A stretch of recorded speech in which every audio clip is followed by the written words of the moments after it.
안녕하세요. 글로벌 리포트 장약입니다. 저는 오늘 워싱턴 DC의 북서쪽에 위치한 듀퐁 서클에 나와 있습니다. 이곳은 작은 식당들과 주점, 갤러리, 그리고 세계 각국의 대사관과 박물관 등 다양한 건축 양식들이 뒤섞여 있는 곳으로 유명합니다. 하지만 저는 오늘 지난 50년간 비밀에 숨겨져 있던 약 7,000제곱미터의 버려진 터널 듀퐁 언더그라운드를 소개해드리려 합니다. 이곳은 1960년대 초 워싱턴 DC의 주요 교통수단이었던 노면전차 운행의 중심지였지만 이 노면전차 트롤의 운행 중단과 함께 폐쇄된 후 50년 넘게 버려졌던 터널인데요. 2000년대 들어서 이곳의 문화적 목적지로서의 공간을 위한 새로운 이용을 위해서 듀퐁 지하예술연합이라는 새로운 단체가 결성됐고 수년간의 청원 끝에 2014년 말 이 공간에 대한 5년 임대 계약을 워싱턴시와 체결하게 되면서 이 버려졌던 지하 플랫폼을 미술 전시와 발표, 음악 공연, 그리고 영화 세트까지 독특한 공간으로 탈바꿈했는데요. 지금은 시민들의 문화 생활을 위한 공간으로 활용되고 있습니다.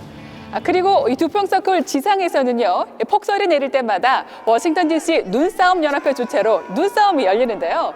복잡한 도심 속에서 펼쳐지는 이색적인 겨울 풍경이 되겠죠?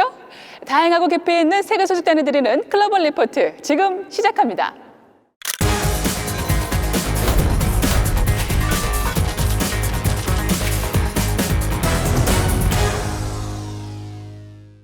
한 주간 전 세계인의 관심사를 해시태그로 살펴보는 해시태그 디스위크 시작합니다. 대규모 퇴진 시위에 직면했던 에보 모랄레스 볼리비아 대통령이 전격 사퇴하고 멕시코로 망명해 이번 주 주요 해시태그에 올랐습니다. 모랄레스 대통령은 멕시코에 도착해 자신은 쿠데타의 피해자라고 주장했는데요. 이 내용은 잠시 후 클릭 글로벌 이슈에서 좀 더 자세히 알아보겠습니다. 홍콩 시위 참가자가 경찰에 쏜 실탄에 맞아 이번 주 주요 해시태그에 올랐습니다. 실탄에 맞은 시위자는 병원으로 이송됐으나 위중한 상태로 알려져 시위대의 분노는 더욱 커졌는데요. 시위대는 지하철 운행을 방해해 교통 대란을 초래하는가 하면 밤낮을 가리지 않고 도로 점거를 시도하며 시위를 이어가고 있습니다. 경찰은 대학교 캠퍼스까지 진입해 초루탄을 사용하며 무력 진압을 시도했고 학생들은 이에 맞서 화염병을 던지는 등 강력하게 저항했습니다. 마이클 블룸버그 전 뉴욕시장이 2020년 미국 대통령 선거 후보 경선 출마를 위해 일부 지역에서 후보 등록 서류를 접수하면서 이번 주 주요 해시태그에 올랐습니다. 대선이 1년도 남지 않은 상황에서 조 바이든 전 부통령, 엘리자베스 워런 상원의원, 버니 샌더스 상원의원 등과 함께 치열한 경쟁을 펼칠 전망인데요. 부동산 재벌인 트럼프 대통령보다도 16배나 더 부유한 것으로 알려진 억만장자가 과연 어떤 공약을 내세울지 주목됩니다. 물의 도시로 잘 알려진 이탈리아의 베네치아가 역대 두 번째로 큰 홍수 피해를 봐 이번 주 주요 해시태그에 올랐습니다. 집중호우로 인해 조수 수위가 187cm까지 올라가 도시의 85%가량이 물에 잠겼는데요. 베네치아를 대표하는 산마르코 광장과 성당 그리고 골목들에 위치한 노천 카페와 상점들이 막심한 피해를 봤습니다. 또 베네치아 시내 대부분이 침수되며 전기 합선으로 인명피해까지 발생했는데요. 베네치아 당국은 모든 대중교통 운행을 중단하고 학교들에도 휴교령을 내린 상태입니다. 한국에서 올해도 어김없이 대학 수학 능력 시험이 치러지며 이번 주 주요 해시태그에 올랐습니다. 2020학년도 수능 시험은 14일 한파주의보가 내려진 가운데 전국 1,185개 시험장에서 치러졌는데요. 학교 후배들과 학부모들은 여러 가지 방법으로 수험생들을 응원하며 선전을 기원했습니다. 당국은 시험 시간에 비행기 이착륙을 통제하고 관공서 출근 시간을 늦추는 등 각별한 주의를 기울였습니다. 이어지는 클릭 글로벌 이슈에서는 박승혁 프로듀서가 불투명한 볼리비아의 미래에 대해 자세히 설명해드리겠습니다. Están escuchando a la Iglesia Católica. Renunciar a mi cargo de presidencia. 지난 14년간 볼리비아를 통치한 에보 모랄레스 대통령이 10일 전격 사임을 발표하고 다음날 멕시코로 망명했습니다. 모랄레스 대통령은 지난달 20일 치러진 대통령 선거에서 개표 조작 등 부정을 저질렀다는 의혹이 대규모 퇴진 시위로 번지자 3주 동안 의혹을 부인하다가 결국 하야했는데요. 멕시코에 도착해서는 퇴진 시위가 쿠데타였다며 자신은 힘을 모아 다시 돌아가겠다고 말했습니다. Por el nuevo triunfo en la primera vuelta de las elecciones del 20 de octubre de este año, empezó el golpe de Estado. 모랄레스 대통령은 지난 20년 동안 남미를 휩쓴 좌파 정권의 물결, 핑크타이드의 마지막 주자인데요. 클릭 글로벌 이슈 오늘은 모랄레스의 사임을 통해서 본 남미 핑크타이드의 몰락을 살펴보겠습니다. 원주민 아이마라족인 모랄레스 대통령은 안데스 산간 지역 빈농의 가정에서 태어나 라마 목동, 공장 인부, 코카 재배농을 거쳐 원주민 출신으로 최초로 볼리비아 대통령에 오른 입지전적 인물입니다. 한때 60%가 넘는 지지율을 자랑하며 가장 성공한 사회주의 대통령이란 평가를 받았지만 근래 들어 언론과 사법부 요직에 노골적으로 측근들을 배치하고 사선이 불가능한 법을 입맛대로 고치며 장기 집권을 노려 국민의 반감을 불러일으켰습니다. A decidir que ya no queríamos que él sea reelecto. No se respetó nuestro voto. Ese es mi principal motivo por el cual no voy a votar por Evo Morales. 특히 10월 20일 치러진 대통령 선거에서는 정부가 개표 조작을 시도했다는 의혹이 불거졌는데요. 원래 중간 개표 결과 1위 모랄레스와 2위 야당 후보 간의 표차가 10%포인트가 넘지 않아 볼리비아 선거법에 따라 결선 투표를 치를 것으로 예상됐습니다. 현지 언론에 따르면 결선 투표까지 갈 경우 야권 표심이 연합해 모랄레스 대통령이 패배할 가능성이 높았다고 하는데요. 선거 관리 당국이 돌연 개표 공개를 중단하더니 다음날 모랄레스 대통령이 10.5%포인트 차이로 승리했다고 발표한 겁니다. 야권은 거대한 사기극이라며 개표 조작 의혹을 제기했고 라파스와 산타크루스 등 주요 도시에서 모랄레스의 퇴진을 요구하는 시위가 열렸죠. 3주간 계속된 시위 과정에서 3명이 숨지고 수백 명이 다쳤는데요. 여당 소속 여성 시장이 시위대에 붙잡혀 머리카락을 잘리고 붉은 페인트를 뒤집어 쓰는 봉변을 당하기도 했습니다. 모랄레스 대통령은 부정개표 의혹이 야권의 쿠데타 음모라며 사퇴를 거부했는데요. 남북 아메리카 국가들의 모임인 미주기구 OAS의 감사 결과 부정과 조작이 의심된다는 결론이 나왔습니다. 그제서야 정부는 한 발 물러서서 선거를 다시 실시하겠다고 했지만 성난 민심은 완전히 등을 돌려버렸죠. 결정적으로 군부와 경찰마저 대통령의 사임을 촉구하자 모랄레스 대통령도 백기를 들었습니다. Sugerimos al presidente del Estado que renuncie a su mandato presidencial, permitiendo la pacificación y el mantenimiento de la estabilidad por el bien de nuestra Bolivia. 전문가들은 모랄레스 대통령의 반복적인 불법 행위와 독재를 향한 열망이 결국 발목을 잡았다고 분석합니다. 이번 사태는 또한 지난 20년간 남미를 휩쓴 핑크타이드의 퇴조를 상징적으로 보여주는데요. 핑크타이드, 즉 분홍 물결은 베네수엘라 우고 차베스 대통령의 집권을 시작으로 2000년대 남미 12개국 가운데 10개 나라에 그야말로 밀물처럼 들어선 좌파 정권들을 일컫는 말입니다. 이들은 대체로 자국의 가난을 외세의 탓으로 돌리고 풍부한 천연 자원을 내다 팔아 인구의 다수인 빈곤층을 위하는 정책을 펼쳐 인기를 누렸는데요. 모랄레스 대통령도 다르지 않았죠. 그는 미국의 적대적인 베네수엘라, 쿠바 등과 연대해 중남미 반미 전선을 구축하는 한편 주력 자원인 천연가스를 국유화하고 채굴 기업들로부터 수익의 80%를 걷어가는 등 강압적인 방식으로 국가의 부를 재분배했습니다. 때마침 중국발 원자재 수요의 증가와 맞물려 볼리비아 경제는 호황을 맞이했는데요. 모랄레스가 재임한 12년 동안 볼리비아는 연평균 GDP 성장률 4.9%라는 괄목할 성장을 기록합니다.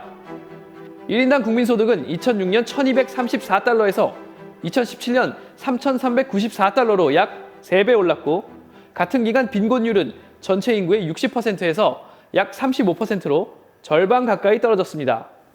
모랄레스는 또 최저임금을 3배나 인상시키고 재정을 서민 복지와 도심 인프라 확충에 집중해 원주민과 빈민의 확고한 지지를 얻었습니다. No quiero un gobierno sirviente de los yanquis, como anteriores gobiernos siempre han sido sirvientes de los yanquis.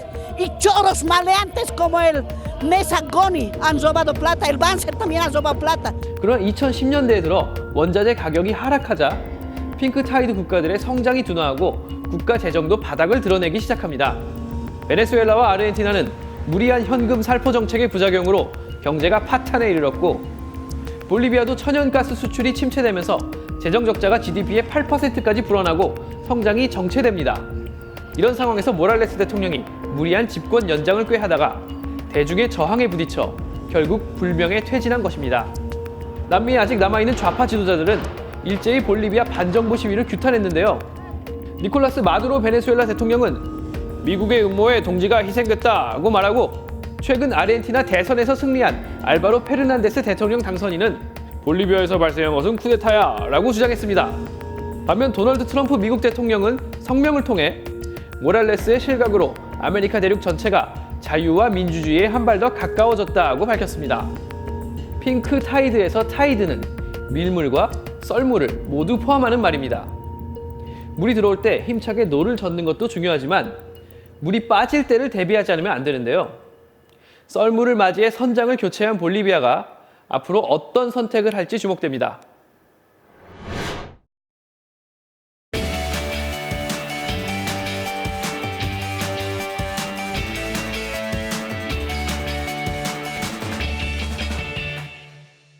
진솔한 이야기를 통해서 미국 사회 변화, 지역의 역사, 그리고 다양한 삶과 문화를 소개해드리는 글로벌 리포트 아메리칸 데일 시간입니다. 네, 현장의 생생함을 전해줄 김관우 프로듀서 함께합니다. 안녕하세요. 안녕하세요. 네, 자, 오늘은 또 어떤 이야기를 소개해 주실 건가요?